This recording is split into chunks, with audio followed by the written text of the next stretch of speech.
최태민 관련한 이야기 정말 많은 분들이 굉장히 많이 들은 이야기이기도 한데요. 예. 박근혜 대통령에게 있어서 가장 큰 아킬레스건, 아마도 그 지긋지긋하게 따라붙는 최태민 관련한 의혹일 것 같은데요. 예. 최태민과 관련한 이야기에서 제가 개인적으로 직접 들었고 경험했고, 그러나 여전히 그 진실을 알지 못하고 있는 내용에 대해서 오늘 다시 한번 좀 지긋지긋하겠지만 또 한번 물어보고자 오늘 방송을 준비했는데요. 예. 언론 보도 통해 알려진 것처럼 최태민은 1912년생입니다. 황해도 출신이고 1994년 81세에 사망한 걸로 알려져 있는데요.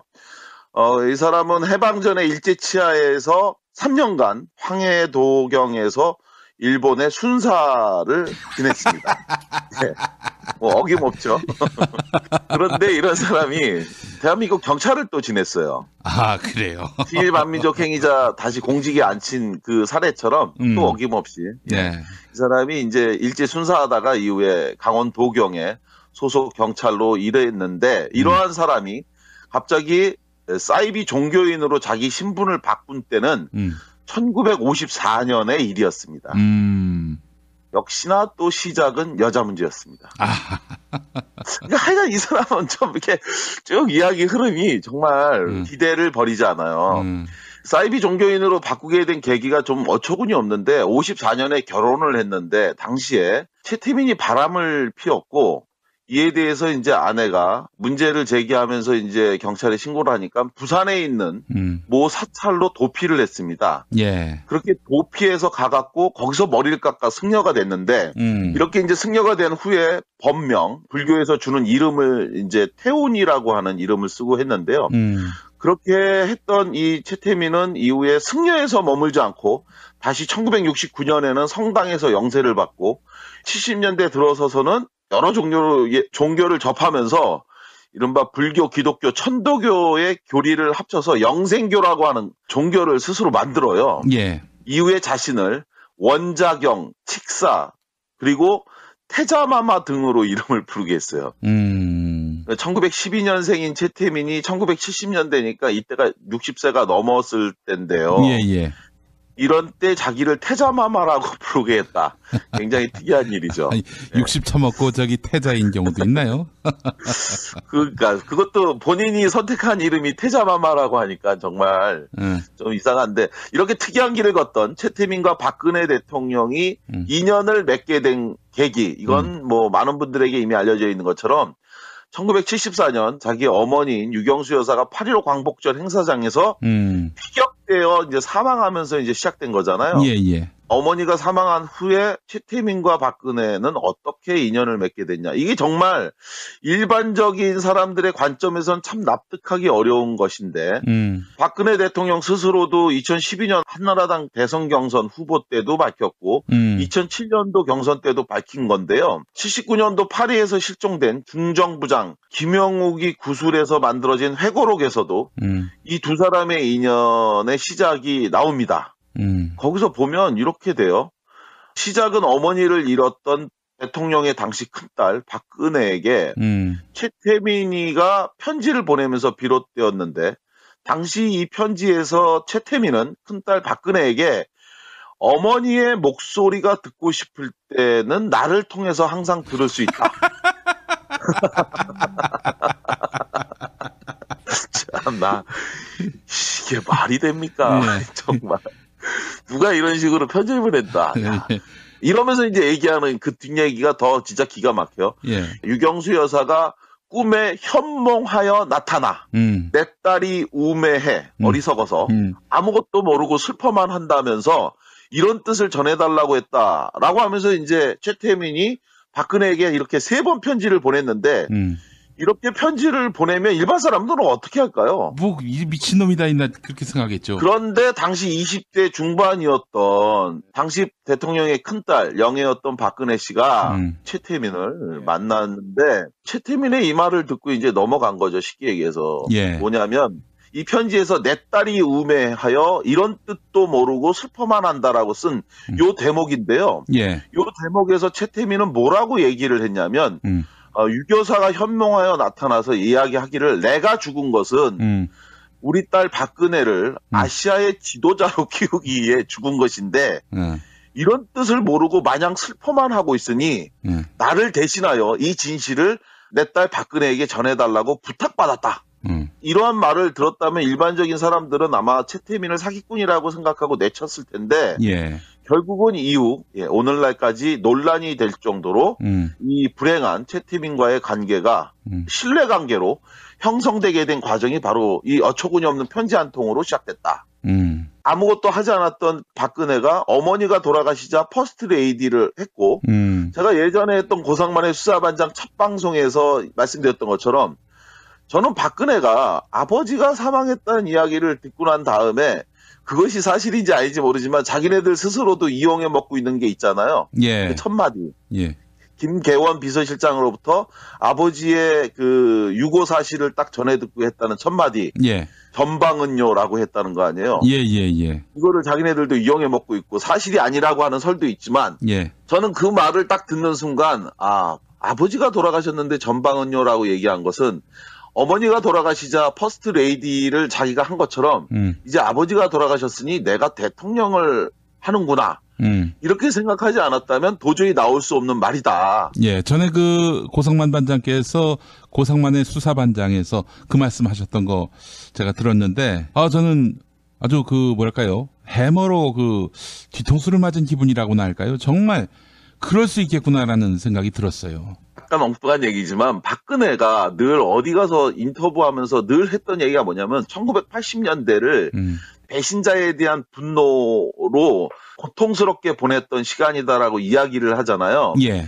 바로 그것이 자기가 대통령이 될 거라고 생각했는데 엉뚱하게도 전두환이가 해먹은 거예요, 그거를. 그러니까 자기가 대통령 되고 나서 제일 먼저 손본 사람이 누굽니까? 바로 전두환이었죠. 예.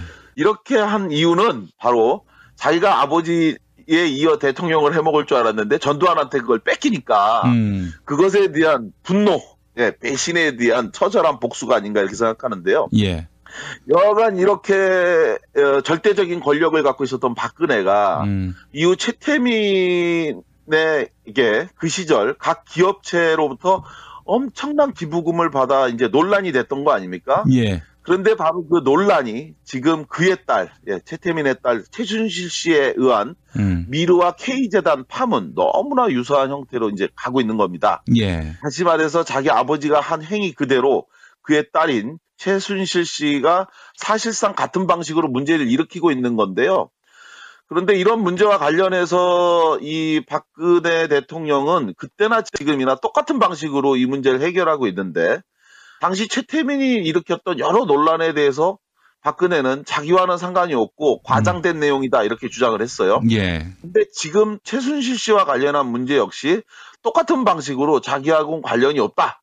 그리고 기업체가 알아서 한 것이고 법인에 대한 설립 허가가 나오는 등등의 문제에 대해서 전혀 사실을 인정하지 않고 있는데요.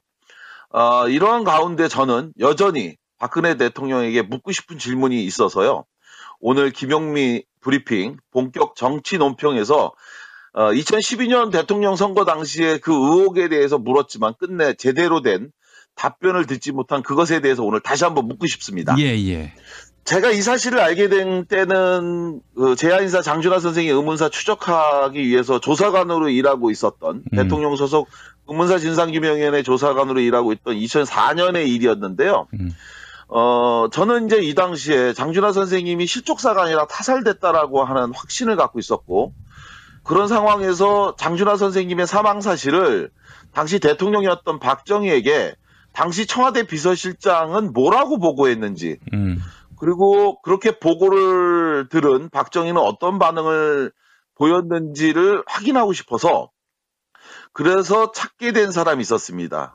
바로 1975년 8월 17일 당시에 청와대 비서실장이 김정념이었습니다. 그래서 저는 이 김정념 씨를 만나서 장준하 선생과 관련해서 어떤 보고를 했는지 그 보고를 들은 박정희의 반응은 어땠는지를 알고 싶었는데 실망스럽게도 김정념 씨는 정말 대단한 사람이었어요. 지금도 생존해 있는데 자기가 모셨던 이른바 주군인 박정희 씨에 대해서는 조금이라도 피해가 갈 것 같은 사안이 있으면 일체 어떤 언급도 하지 않았습니다. 그러면서 박정희는 장준하 선생이라는 사람을 알지도 못했을 거라고까지 이야기하는 거예요. 예. 당시에 우리는 경제 발전을 위해서 엄청나게 신경을 썼기 때문에 정치적인 이슈에 대해서는 신경도 안 썼다. 이런 주장을 했는데, 이러한 김정영 씨의 주장은 오히려 장준하 선생의 타살 의혹에 박정희 정권이 깊숙이 개입해 있을 거라고 하는 심증을 갖게 하고 있는데요. 그 이유는 박정희는 장준하를 모를 수가 없습니다. 특히 장준하 선생님이 죽음으로 가게 된 결정적 이유는 박정희가 영구적인 대통령을 해먹기 위해서 국민이 대통령을 뽑도록 하는 기존 헌법을 버리고 예. 통일주체 국민회의라고 하는 간접 선거를 통해 장충 체육관에 대의원들 모아갖고 후보 한 명만 내세워놓고, 즉 박정희 혼자만 후보로 나와서 찬반 투표 형식으로 바꾼 이른바 유신헌법, 이 유신헌법을 바꿔라 라고 하는 운동을 한 게 장준하 선생님이거든요. 예. 그래서 이 장준하 선생님이 개헌청원 100만인 서명운동을 주도했는데, 바로 이 개헌청원 서명운동을 중단하지 않으면 이걸 주도한 세력을 용서하지 않겠다라고 텔레비전에 나와서 공개적으로 경고했던 사람이 이 박정희였고요. 그러한 마당에 장준하 선생님이 이걸 주도했는데 박정희가 몰랐다는 건 말도 안 되고, 그리고 두 번째는 결국은 우리가 흔히 박정희의 독재하면 긴급조치를 떠올리는데, 예. 이 긴급조치 1호가 발표된 이유는 바로 이 장준하 선생님 때문이었다는 것이 제가 당시에 중앙정보부 요원들을 조사해서 긴급조치 1호 및 2호를 선포한 것, 즉 유신헌법에 대해서 비방하거나 개헌을 요구하거나 이것을 청원하는 행위에 대해선 일반인도 군사법정에 세우도록 만든 긴급조치 1호, 그리고 그것을 재판하기 위한 군사법원을 설치하는 2호를 발표한 것, 뭐 때문이냐고 저희가 중앙정보부 당시 그 요원들을 상대로 조사할 때 물어보니까, 그때 이 사람들이 한 이야기가 뭐냐면 장준하 하나를 잡아가두기 위해서 만든 조치가 바로 긴급조치였다, 이거였습니다. 예. 단순히 헌법을 개정하라고 요구하는 행위만으로 15년 중형을 선고했던 것이 바로 이 박정희 정권이었는데요. 요즘 왜 헌법 개정 요구하는 이재호나 이런 사람들 있지 않습니까? 예. 박정희 때였으면 무조건 징역 15년이었습니다. 이거 헌법 바꾸자고 요구하면. 예. 그런 상황이었는데, 이러한 장준하를 박정희가 전혀 몰랐다라고 주장하는 김정념 씨의 주장은 그야말로 사실이라고 믿을 수가 없었던 건데, 이런 상황에서 굉장히 특이한 발언을 했어요. 예. 이게 뭐였냐면, 우리가 물어봤던 박정희에 대해서는 일체 언급을 회피하면서 엉뚱하게도 지금의 박근혜 대통령을 적극적으로 비판한 겁니다. 당시에 그 박근혜 씨는 요걸 조사하던 2004년도 당시에는 국회의원 신분이었는데요. 예. 김정념 씨가 이제 당시에 이 박근혜를 비판한 이유 중에 가장 큰 이유가 뭐였냐면, 당시 2002년도에 박근혜 씨가 한나라당을 탈당했었습니다. 그랬죠. 예. 이해창하고 대통령 후보 선출을 위한 경선을 준비하고 있었는데, 경선 룰이 굉장히 불공정하다고 하면서 자신이 한국미래연합이라고 하는 신당을 창당해서 탈당을 했는데, 예. 김정념 씨는 당시에 이제 그 박근혜가 정말 그 수준도 안 되는 사람이 대통령에 출마하려고 하면서 그 온갖 파문을 일으킨 것에 대해서 아마 이 김정념 씨는 이제 이해창을 적극 지지했던 것 같아요. 근데 그러다가 이제 박근혜가 이제 파문을 일으키고, 그래서 노무현 후보한테 결국 패배한 것에 대한 그런 마음이, 분노하는 마음이 있었는지 하여간 굉장히 격한 용어를 쓰면서 강도 높게 박근혜에 대해서 비판을 했는데, 그렇게 비판하던 과정에서 나온 말이 있었습니다. 그것이 예. 오늘 제가 지금 이야기하려고 했던 내용의 핵심인데, 예. 김정념 씨가 청와대 비서실장으로 근무하고 있던 어느 날의 이야기를 저한테 전해준 거예요. 뭐였냐면, 당시 큰딸이었던 박근혜가 청와대 비서실장으로 있었던 자기에게 건설업체 한 군데와 방직업체 기업의 이름 등 3개의 이름이 적힌 메모지를 줬다는 겁니다. 예. 그래서 이게 뭐냐고 자기가 물으니까 최태민 목사가 하고 있는 구국 선교단에 기부금을 낸 기업체 명단이라고 하면서 이 업체의 민원을 해결해 주라고 자기한테 지시를 내렸다. 허허. 당시 20대 중반의 어린 사람이 이러한 부정한 짓을 하고도 어떻게 자기가 지금 대통령을 하겠다고 나서냐 이러면서 저한테 격렬하게 비난을 하는 거였어요. 그래서 저도 정말 이 얘기를 차를 마시면서 이제 우연히 듣다가 정말 깜짝 놀라지 않을 수 없었는데 그 이유가 있었죠. 예, 많은 분들도 알고 있는데 그때까지만 해도 박근혜와 최태민이라는 사람 사이에서는 직접적으로 어떤 비위와 연관돼서 알려진 사실이 없었습니다. 특히나 정치인으로서 박근혜는 당시 최태민과 관련한 여러 의혹이 제기됐지만 그러한 의혹이 제기될 때마다 늘상 얘기했던 게 뭐냐면 자신은 이런 최태민 목사와 관련해서 제기되는 의혹이 과장되었을 뿐만 아니라 설령 그것이 사실이라 할지라도 자기하고는 이것이 전혀 아무런 연관도 없고 내가 모르는 가운데 벌어진 무관한 일이라고 단호하게 선을 그어 왔는데요. 그런 상황에서 김정념 씨가 이런 주장을 했다는 것은 굉장히 놀라운 일이죠. 더군다나 자기가 직접 보고 경험했고 그리고 알게 된 사실이라고 얘기한 거니까 더욱 그랬는데 그런데도 안타깝게도 저는 이러한 이야기를 다른 곳에 가서도 얘기를 못했어요. 그때 당시에는 직접. 왜냐하면 제가 이런 이야기를 김정념 씨한테 들었다는 근거가 없었기 때문에 그래요. 아, 예. 왜냐하면 그때 당시에 이 김정념 씨가 이런 말을 할 때 제가 녹음을 하고 있는 상황이 아니었습니다. 그러니까 공식 조사가 다 끝난 상황에서 마지막으로 차를 마시면서 이러저러한 말을 하고 있던 상황이었기 때문에 녹음이 되지 않고 있는 상황이었는데 그런 상황에서 증거도 없이 김정념 씨가 나중에 내가 그런 말 한 적 없다라고 부인해버리면 끝이니까 예. 이런 말을 할 수 없었거든요. 예. 그런데 김정념 비서실장의 말이 다시 한번 사실이었다는 것을 제가 알게 된 때가 있었습니다. 예. 그건 바로 의문사의 조사 업무가 종료되고 난 후, 그러니까 이 말을 듣고 약 1년 정도가 지나가던 2004년 8월의 일이었는데요. 이때 이제 그 의문사의 조사 끝나고 나서 우연히 이제 제 서재에 꽂혀있던 한 권의 책을, 우연히 보게 됐는데 이 책을 보니까 뭐였냐면 김정년 비서실장을 제가 조사하러 갔던 날, 예. 김정년 비서실장하고 저하고 옥신각신 좀 실갱이가 있었어요. 예.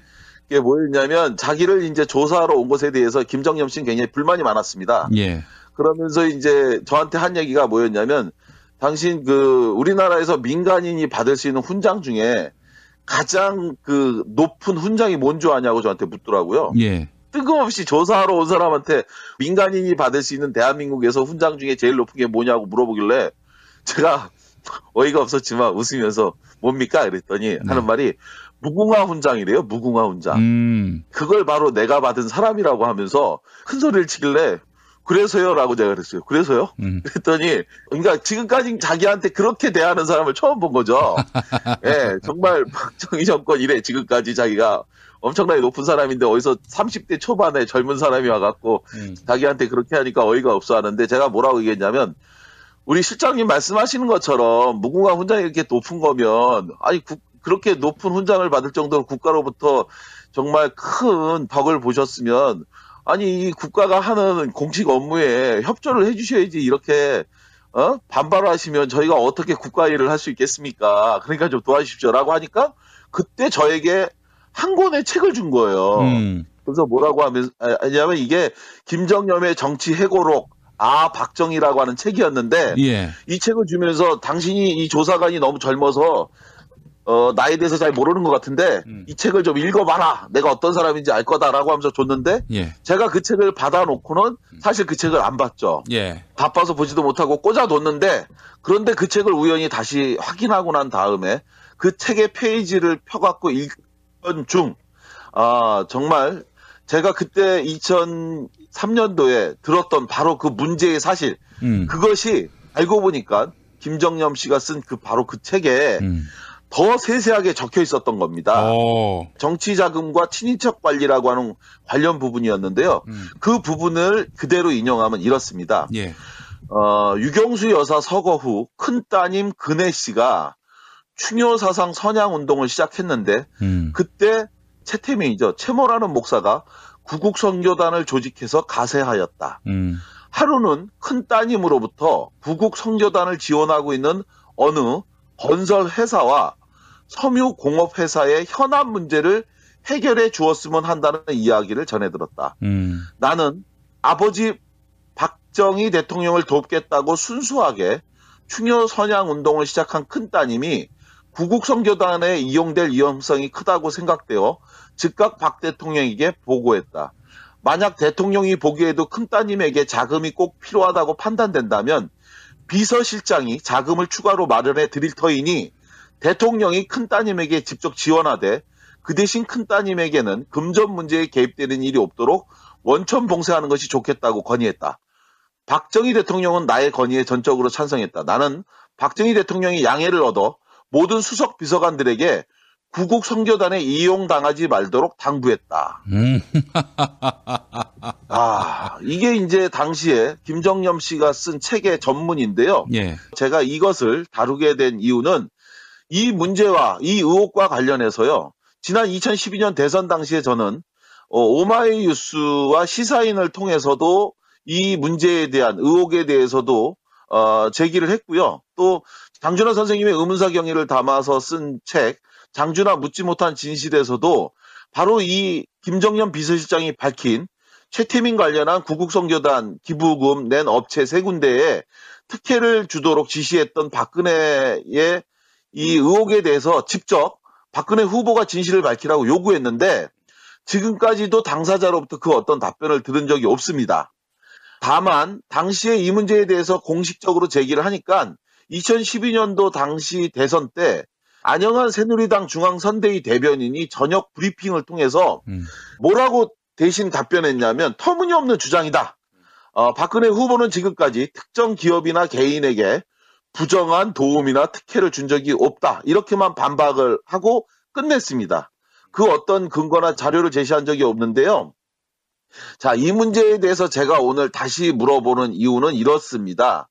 최태민과 관련한 여러 의혹이 나올 때마다 늘 박근혜 대통령은 최태민 목사는 고마운 분이고 의혹은 많이 제기되었지만 실체가 없었습니다. 한 가지라도 사실이었다면 내가 국회의원이 될 수 있었겠습니까? 라고 하면서 적극적으로 부인했는데요. 자, 이렇게 의혹은 많이 제기되지만 실체가 없다며 적극 부인하는 상황에서 김정념 씨가 직접 자신이 보고 경험했다는 문제의 이 증언에 대해서 박근혜 대통령은 반드시 진실을 밝혀야 된다. 이러한 의혹이 밝혀지지 않으니까 최순실 씨에 의한 제2의 구국 선교단 아주 유사한 형태의 미르와 K재단이라는 이름으로 다시 그 부정이 되살아난 건데요. 저는 여전히 이 사실에 대해 궁금합니다.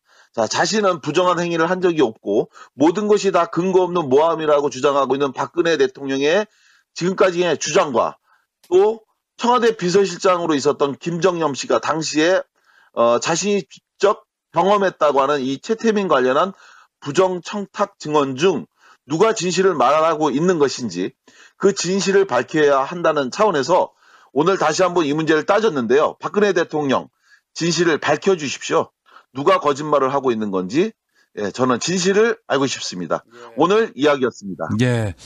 2007년 대선 경선 국면 당시 한나라당에서 이명박 후보 측이 박근혜가 대통령이 되면 최태민 일가의 국정농단이 가히 염려할 수준을 넘어서게 될 것이다.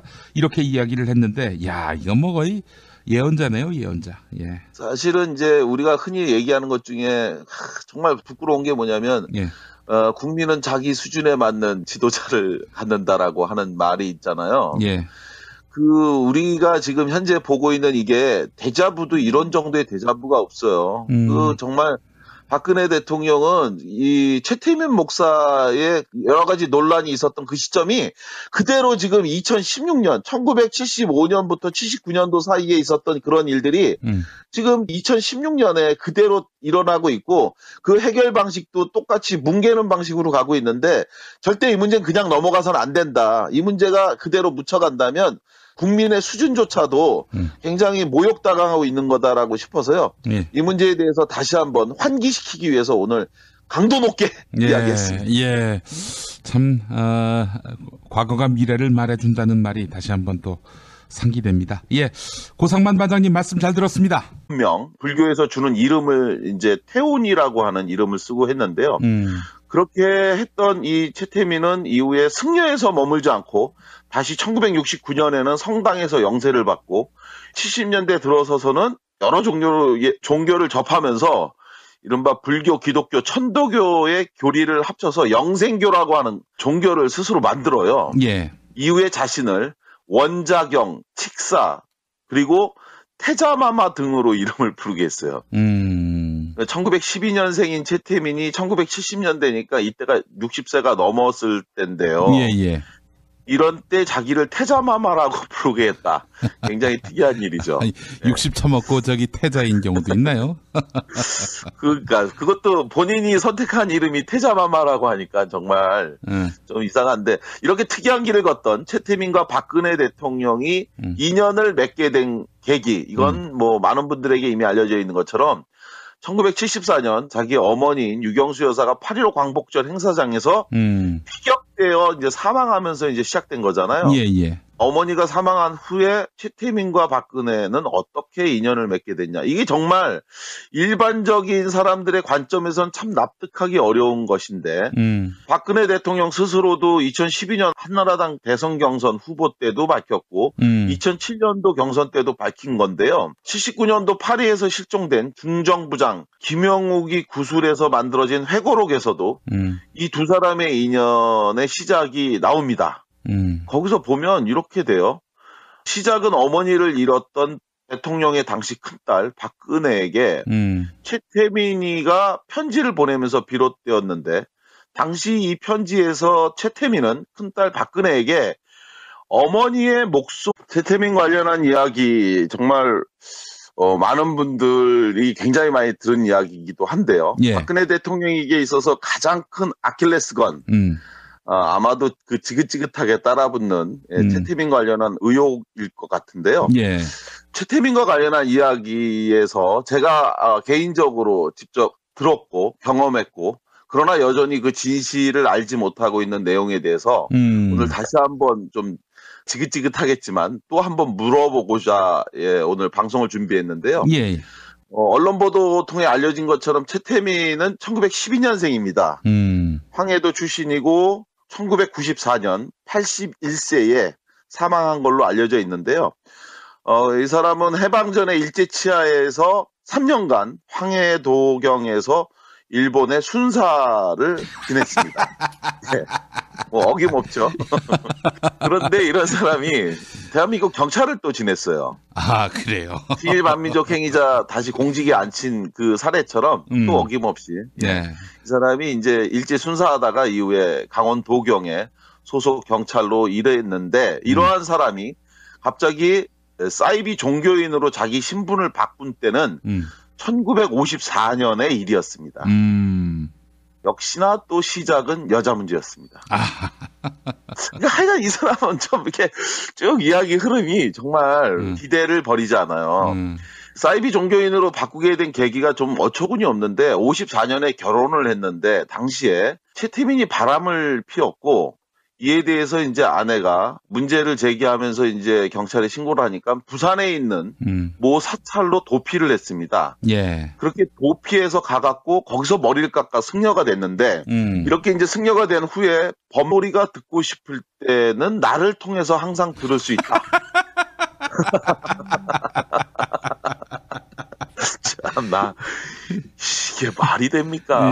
정말 누가 이런 식으로 편집을 했다. 이러면서 이제 얘기하는 그 뒷얘기가 더 진짜 기가 막혀요. 예. 유경수 여사가 꿈에 현몽하여 나타나 내 딸이 우매해 어리석어서 아무것도 모르고 슬퍼만 한다면서 이런 뜻을 전해달라고 했다라고 하면서 이제 채태민이 박근혜에게 이렇게 3번 편지를 보냈는데, 이렇게 편지를 보내면 일반 사람들은 어떻게 할까요? 뭐, 이 미친놈이다 있나 그렇게 생각하겠죠. 그런데 당시 20대 중반이었던 당시 대통령의 큰딸 영예였던 박근혜 씨가 채태민을 만났는데, 채태민의 이 말을 듣고 이제 넘어간 거죠. 쉽게 얘기해서. 예. 뭐냐면 이 편지에서 내 딸이 우매하여 이런 뜻도 모르고 슬퍼만 한다라고 쓴 요 대목인데요. 예. 요 대목에서 채태민은 뭐라고 얘기를 했냐면 유교사가 현몽하여 나타나서 이야기하기를 내가 죽은 것은 우리 딸 박근혜를 아시아의 지도자로 키우기 위해 죽은 것인데 이런 뜻을 모르고 마냥 슬퍼만 하고 있으니 나를 대신하여 이 진실을 내 딸 박근혜에게 전해달라고 부탁받았다. 이러한 말을 들었다면 일반적인 사람들은 아마 최태민을 사기꾼이라고 생각하고 내쳤을 텐데 결국은 이후 오늘날까지 논란이 될 정도로 이 불행한 최태민과의 관계가 신뢰관계로 형성되게 된 과정이 바로 이 어처구니 없는 편지 한 통으로 시작됐다. 아무것도 하지 않았던 박근혜가 어머니가 돌아가시자 퍼스트 레이디를 했고 제가 예전에 했던 고상만의 수사반장 첫 방송에서 말씀드렸던 것처럼 저는 박근혜가 아버지가 사망했다는 이야기를 듣고 난 다음에 한 파문 너무나 유사한 형태로 이제 가고 있는 겁니다. 다시 말해서 자기 아버지가 한 행위 그대로 그의 딸인 최순실 씨가 사실상 같은 방식으로 문제를 일으키고 있는 건데요. 그런데 이런 문제와 관련해서 이 박근혜 대통령은 그때나 지금이나 똑같은 방식으로 이 문제를 해결하고 있는데 당시 최태민이 일으켰던 여러 논란에 대해서 박근혜는 자기와는 상관이 없고 과장된 내용이다 이렇게 주장을 했어요. 근데 지금 최순실 씨와 관련한 문제 역시 똑같은 방식으로 자기하고는 관련이 없다. 그리고 기업체가 알아서 한 것이고 법인에 대한 설립 허가가 나오는 등등의 문제에 대해서 전혀 사실을 인정하지 않고 있는데요. 이러한 가운데 저는 여전히 박근혜 대통령에게 묻고 싶은 질문이 있어서요. 오늘 김용미 브리핑 본격 정치 논평에서 2012년 대통령 선거 당시에 그 의혹에 대해서 물었지만 끝내 제대로 된 답변을 듣지 못한 그것에 대해서 오늘 다시 한번 묻고 싶습니다. 제가 이 사실을 알게 된 때는 제야인사 장준하 선생이 의문사 추적하기 위해서 조사관으로 일하고 있었던 대통령 소속 의문사 진상규명위원회 조사관으로 일하고 있던 2004년의 일이었는데요. 저는 이제 이 당시에 장준하 선생님이 실족사가 아니라 타살됐다라고 하는 확신을 갖고 있었고 그런 상황에서 장준하 선생님의 사망 사실을 당시 대통령이었던 박정희에게 당시 청와대 비서실장은 뭐라고 보고했는지 그리고 그렇게 보고를 들은 박정희는 어떤 반응을 보였는지를 확인하고 싶어서 그래서 찾게 된 사람이 있었습니다.